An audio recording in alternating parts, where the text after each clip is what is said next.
गद्दार कहोगे।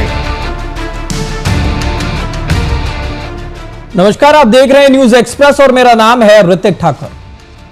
रायबरेली से राहुल गांधी ने मोदी शाह को गद्दार क्या कहा, देश की राजनीति में तूफान आ गया। फिर क्या था? देखते ही देखते बीजेपी कांग्रेस पर और कांग्रेस बीजेपी पर तीखे वाण से हमला करने लगी।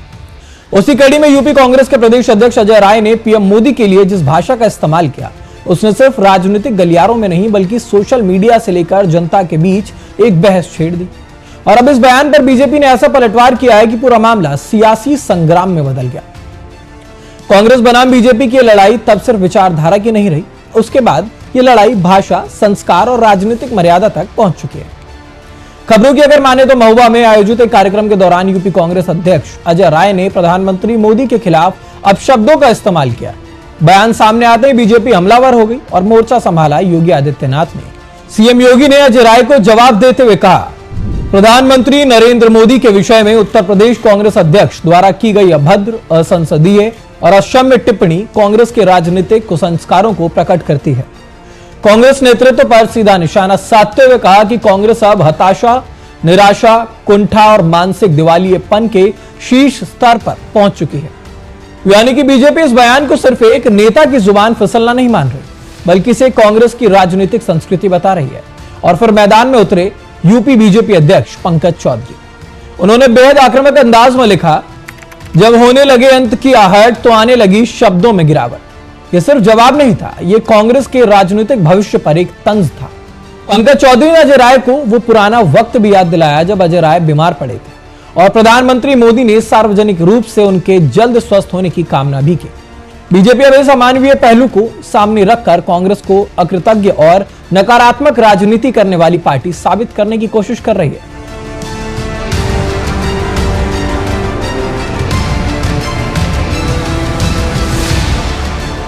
जानकारी देते चले कि सवाल अब सिर्फ इतना नहीं है कि अजय राय ने क्या कहा।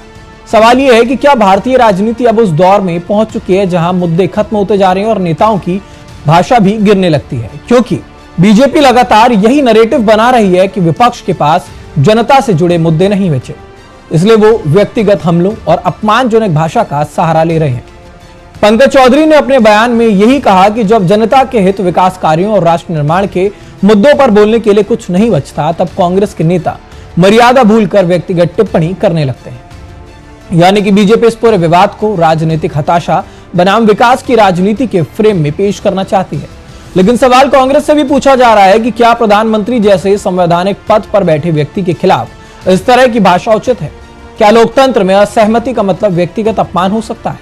क्योंकि भारतीय राजनीति में तीखे हमले कोई नई बात नहीं है।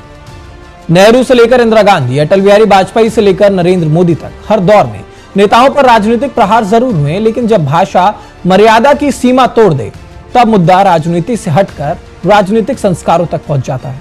अब देखना दिलचस्प होगा कि कांग्रेस इस पूरे विवाद पर क्या सफाई देती है। क्या अजय राय अपने बयान पर कायम रहते हैं या फिर बढ़ते दबाव के बीच कोई सफाई या खेद जताते हैं? अब वो बयान आपको सुनाते हैं जिसकी वजह से इतना बवाल खड़ा हुआ है। हिंदुस्तान का युवा इस देश को बचा सकता है और आपके इन्होंने हाथ बांध दिए हैं, आप सबके हाथ बांध दिए हैं। जो आप पहले मेहनत करते थे, फैक्ट्रियों में काम करते थे, पब्लिक सेक्टर में काम करते थे, यह हिंदुस्तान की स्ट्रेंथ थी, इन्होंने इस सब को खत्म कर दिया है। अब भी मैं इनसे कह रहा हूं कि टॉफी बांटना बंद करो और एक्शन लेना शुरू करो। किसानों को खाद नहीं मिलने वाला है, खाद की सप्लाई की तैयारी करो।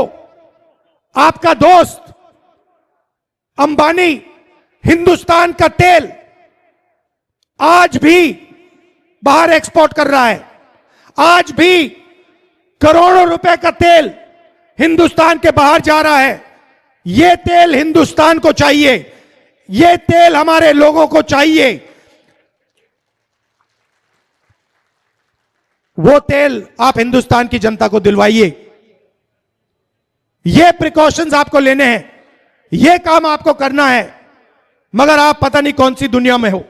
अच्छा, एक और बात, मैंने पिछली मीटिंग में कहा कि नरेंद्र मोदी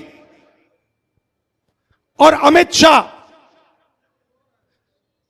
संविधान पर आक्रमण कर रहे हैं। यह सही बात है, गलत बात है? वोट चोरी संविधान पर आक्रमण है। अदानी अंबानी को देश का पूरा धन देना संविधान पर आक्रमण है। हिंदुस्तान की सारी यूनिवर्सिटीज के ऊपर वाइस चांसलर आरएसएस के वाले बैठाना आक्रमण है नहीं है? इलेक्शन कमीशन, जुडिशरी, हमारी संस्थाओं को नष्ट करना संविधान पर आक्रमण है। संविधान हिंदुस्तान है, संविधान हिंदुस्तान की आवाज है। तो जो संविधान पर आक्रमण करता है, जो संविधान को नष्ट करता है, उसको आप क्या कहोगे? उसको क्या कहोगे?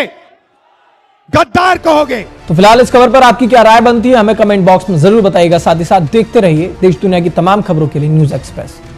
इसीलिए मैंने खुल के कहा है कि नरेंद्र मोदी, अमित शाह संविधान पर आक्रमण कर रहे हैं। उन्होंने देश का धन अदानी अंबानी को बांटा, उन्होंने देश की संस्थाओं को खत्म किया, उन्होंने वोट चोरी करवाई, इलेक्शन कमीशन को दबाया, जुडिशरी पर दबाव डाला। आरएसएस के लोग सुन लो, आपने कहा कि मुझे माफी मांगनी चाहिए, मैं कभी माफी नहीं मांगूंगा, फिर बोलूंगा। अमित शाह और नरेंद्र मोदी गद्दार हैं क्योंकि उन्होंने कॉन्स्टिट्यूशन पर आक्रमण किया है। सुन लो अच्छी तरह, मैं तुम लोगों से नहीं डरता हूं और हिंदुस्तान की जनता इस बात को समझ गई है और हिंदुस्तान की जनता भी आपसे नहीं डरती है। भाइयों और बहनों, ये आपके एमपी साहब बैठे हुए हैं, इन्होंने बहुत इमोशनल भाषण दिया, अच्छा भाषण दिया। मैं भी आपसे कहना चाहता हूं, ये मेरी भी कर्मभूमि है, अमेठी मेरी कर्मभूमि है और आपने मेरे परिवार को, मेरे पिता को, मेरी माताजी को, मेरी बहन को और मुझे प्यार दिया है और इज्जत दी है और यह मैं कभी जिंदगी में भूलने वाला नहीं हूं।